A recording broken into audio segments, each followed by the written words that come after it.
Now, I'm a big fan of this handstand push-up drill. It's really great if you're working towards a freestanding handstand push-up. You can use it on pike push-ups as well. Basically, what we're going to do is we're going to use a target to come down, touch, and then come back up again. Now, I'm using it as part of my rehab to get back to my deficit handstand push-ups. So I'm actually going to go beyond the floor. So I'm going to raise the hands up instead of raising the target up. But exactly the same works if you're working towards your handstand push-up. And it can be done against the wall. So I can go up on the wall like this, and I can come down to the target, show control, touch, and then come back up again.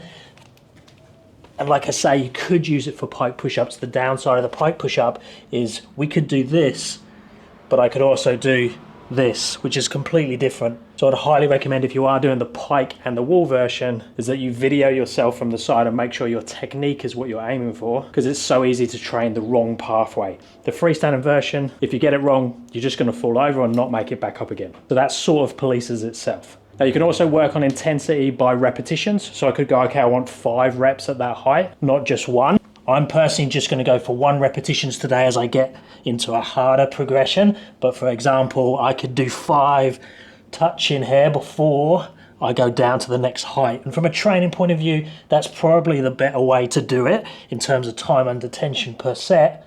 But I'd also recommend, if you're working the partial range, you also need to be working eccentrics to make sure you're getting that full range of motion, or an easier movement to make sure you get that full range of motion, both on the concentric and the eccentric. And if you have them, weight plates work really well, especially these bumper plates, because you can slowly, incrementally change the height. So if you can't make that one, I just stick another plate on, and if you're training in the same gym or home setup every time using the same weights, you know it's going to be the same session to session. So then there, kiss, come back up again. That's obviously going to be slightly easier than the lower variation. Now, when you get closer down towards the floor, and these ones are easy, you might want to use something else like this handstand board that is thinner than the bumper plates, but exactly the same technique we're aiming for. So show control on the top, nice straight line, shoulders come forwards, feet comes backwards, elbows bend, elbows stay on top of the hands as they come down, kiss the forehead, and then reverse it back up again. Now in reality, if that's your 1 rep max, it's probably not going to look as clean as that. You're probably going to use a little bit of a banana to help you out. And what I mean by that is you use overbalance to pull you out of the handstand push-up. So I might get stuck down the bottom. So if I get stuck in this position, watch what I do with the feet, that pulls me up. So I nearly fall towards overbalance that scoops me out of that bottom position. The risk is that you do go all the way over towards overbalance and fall out. Okay, so once we have the floor version that we're happy with, it's consistent and we're comfortable with it, I'm now going to go exactly the same, but raise the hands up with the view of getting my deficit handstand push-up back in a comfortable position. I'll see if I feel any pulling around my stitches. It's been 4 weeks now since my operation, so I should be okay. I was told 4 to 6 weeks, but I'm still going relatively easy. Now these plates aren't too bad, they've got some little ridges in, but sometimes you'll find these plates are uncomfortable, and that's where you can then use a board on top of them. So you put the plate down and then you just stick a board on there. But now I find this board, for me personally, when I'm doing handstand push-ups, is not quite wide enough. It's great for one-arm handstands, but for handstand push-ups, I like my hands a little bit wider and turned out, so I actually can't use this board.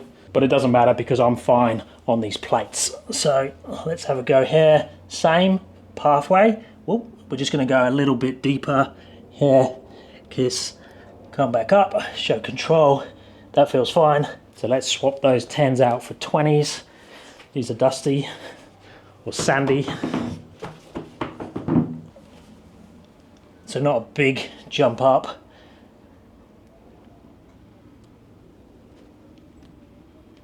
But that feels okay.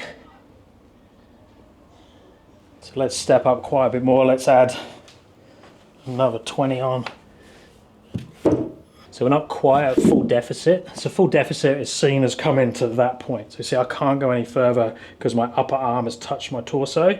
So there, it would normally be around, if you're using a box or a platform, your collarbone or your chest is going to touch and make contact there.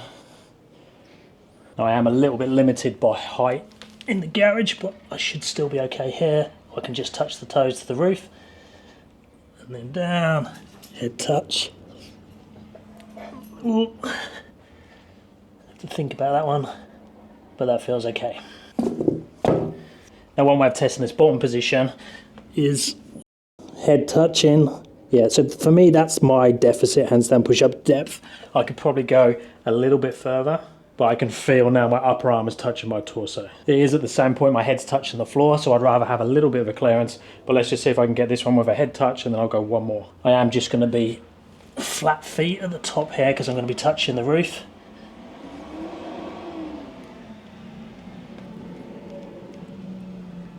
But that's okay. So I think one more plate on is going to be where I want to be. Now I was up to doing 5 reps unbroken. It was like my 1 rep max, or the best I could do on these maybe 3 months ago.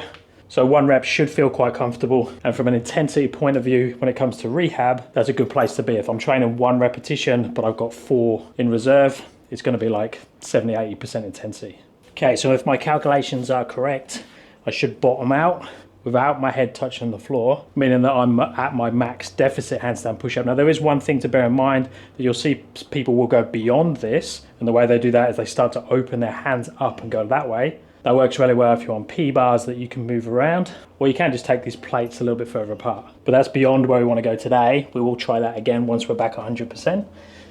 So let's see, flat feet, bottom out, no touch, and then back up. Okay, that's good. Now obviously there's a balance prerequisite here to start working this drill, and even if you don't have a goal of handstand push-ups but you want to work towards freestyle handstand and calisthenics, press handstands and stuff like that, I'd highly recommend you train a small bent arm position. So those first ones we tried with just, a couple of 20k plates maybe, highly recommend that you go to that point where you can get to that, because it's going to give you another method when it comes to press handstanding, when it comes to rebalancing, when it comes to moving and making sure that your handstand is bulletproof. If someone knocks you, you can bend and turn. Your window of balance is just going to be much bigger, like it is on our feet. If you have any questions with this one, if you're working towards handstand push-ups, stick them down below. Speak to you next time.